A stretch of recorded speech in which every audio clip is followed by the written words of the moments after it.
Welcome to WECT's entry for Outstanding News Operation in TV Division 2.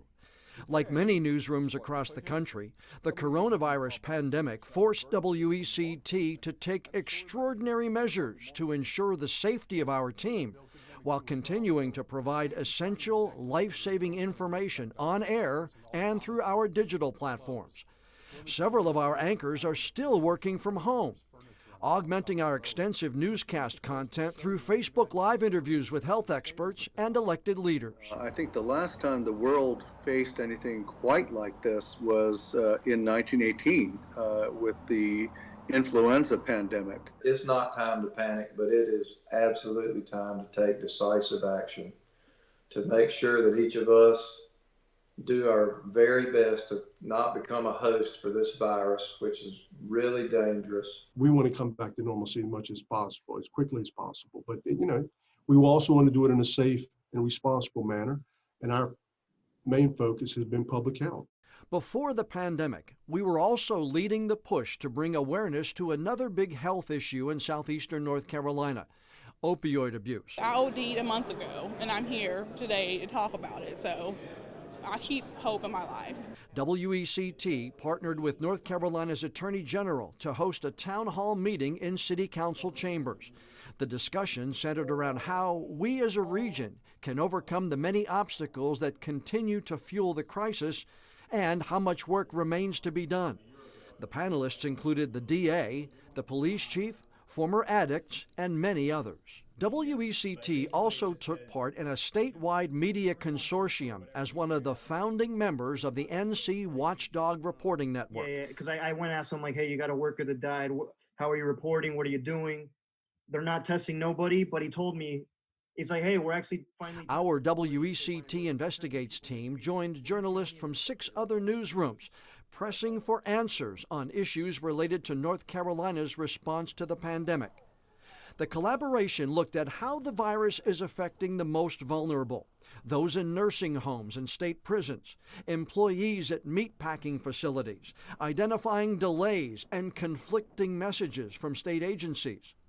Reporters found the 2020 elections will be challenging and expensive, and so far, it's unclear if the state is prepared. They also looked at law enforcement's response to protests and the use of force, and drew attention to troubling legislation out of Raleigh that could have made death investigations more secret. If you're not immediately there, you'll be subject to arrest or other police action. They have said this has been declared an unlawful protest, and they've given everyone 5 minutes to disperse. WECT also used a strong digital presence to capture the raw emotions of the Black Lives Matter movement following the death of George Floyd. WECT was the only television news organization with on-air and online breaking news coverage of protests in downtown Wilmington the night of May 31st. Sorry, everybody. We moved back a little bit. They definitely did set off some tear gas. Me and my photographer got downwind of that. We're here. We're still on City Hall steps. I'm going to turn it around. You can see New Hanover County Sheriff's Office there at the corner of 3rd Street and Princess Street.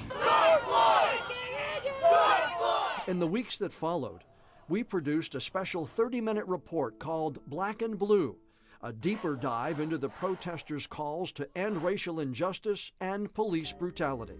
Our age group and the people younger than us, they are finally realizing that just sitting back is more traumatizing than just getting out there. I'm learning to try to deal with things, but I can't compartmentalize things. I have to give it the appropriate amount of time and feel those feelings, because those feelings are real.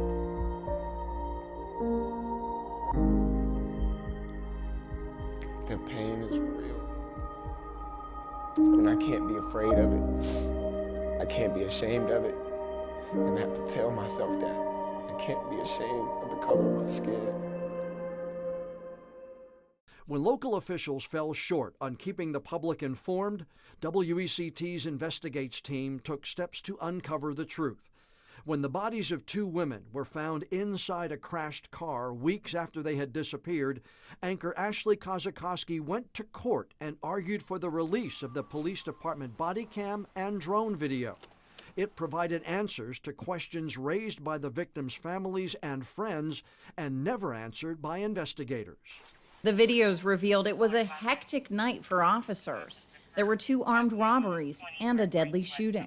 We're looking for a phantom car crash. Before making a decision on these tapes, the judge wanted to see them. Wilmington police were strongly against the release of this footage, but the judge ruled in our favor. Excuse me, sir.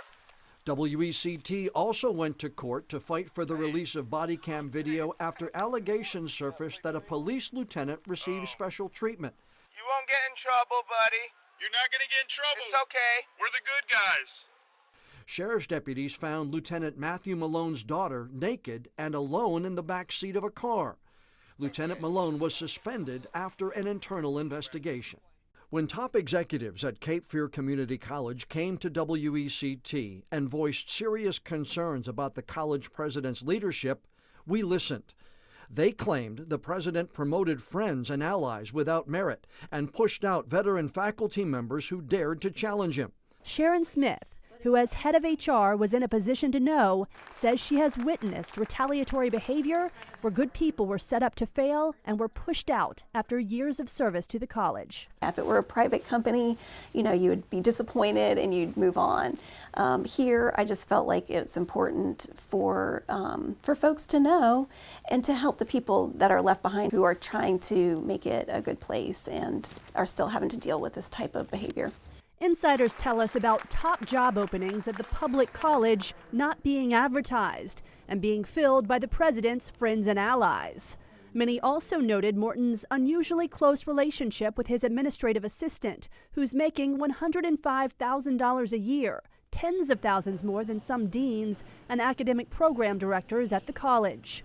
The president staunchly denied the claims, and even after 30 other staff and former staff members contacted us with similar stories, the college board rallied around the president and called us out publicly for being the only station pushing this agenda.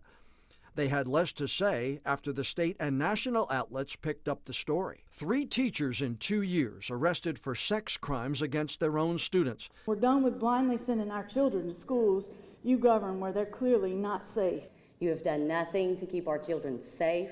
They are still preyed upon by sexual predators. If I do something bad at school, I could get suspended or expelled.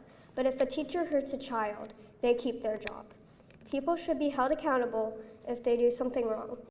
The crimes were concerning enough, but when WECT got word from parents that they'd filed complaints about inappropriate behavior by some of the teachers decades ago, we held school administrators accountable.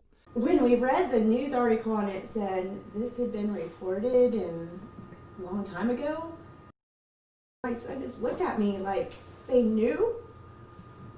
They knew this would have to happen to me? We acknowledge that a 3rd arrest for sexual abuse in less than 2 years is jarring and concerning to everyone. Judy Justice openly saying she witnessed a culture of cover-ups as a teacher decades ago. A lot of things were going on that were not, even if they were reported, they were swept under the rug, that I saw from my position as a teacher.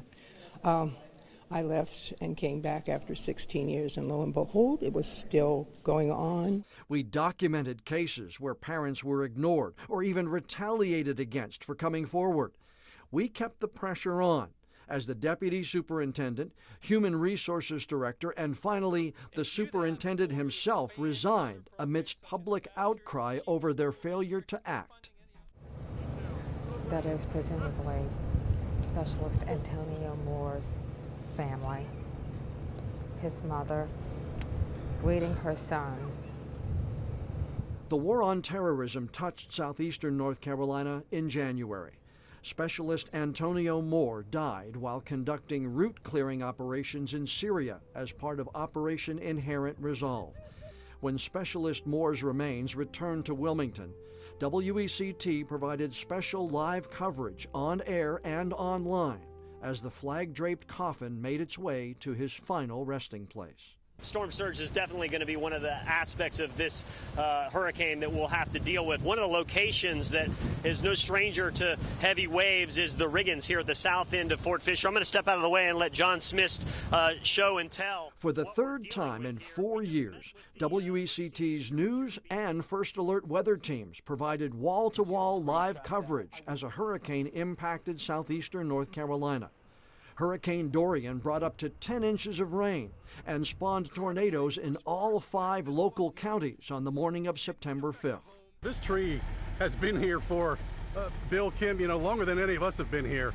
And it is just massive how big this thing is, that it has fallen with these winds that came down. WECT's digital innovation benefited our viewers in many ways. During the coronavirus pandemic, our team provided a daily updated breakdown on the status of COVID-19 in southeastern North Carolina. It helped put local case numbers in context for our viewers, becoming the place to turn for up-to-the-minute details on new cases, recoveries, and deaths related to COVID-19. During the year's 2 election cycles, we did the legwork for voters in the biggest races. In the municipal elections, we interviewed candidates for Wilmington City Council and Mayor. All the questions, all the answers are right here for you to click on and hear. Now, let's go down to a question making headlines right now. Do you support county commissioners exploring the possible sale of New Hanover Regional Medical Center? Let's hear from Mayor Bill Saffo. I've not seen any factual information or any information that would change my mind from selling to sell the hospital. We then broke down all of the candidates' answers, question by question, on a special Decision 2019 webpage. In this year's primary elections, we identified races impacting the most voters and did a similar digital project. We asked each candidate the same questions, no editing, no time limit, and posted their responses. And here's where you can find their answers. Just go to WECT.com, scroll down to the middle of the home page until you see the Vote 2020 box. When you click on it, it takes you to a dedicated page where you'll see separate stories with all 3 of the candidates. WECT has a rich tradition of community service projects that benefit those in need. Those projects continued in the past year.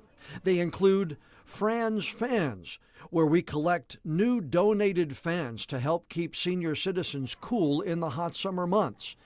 Coats for the Coatless, where we collect donated coats that are cleaned and then distributed to individuals who don't have ways to stay warm in the coldest months. Community Classroom spotlighted projects proposed by area teachers, and through Donors Choose, viewers could help fund those projects to benefit student learning. It's really important for them, for your hands-on learners to actually be able to physically touch the manipulatives to be able to apply their learning. So we would greatly appreciate any help. Thank you, WECT! Now, Mrs. Neely had an original goal of $548. She now needs about $530. Once her project is fully funded, Donors Choose will purchase the math manipulatives and deliver them to the school. If you would like to donate to Ms. Neely's project, look for this community classroom story on WECT.com.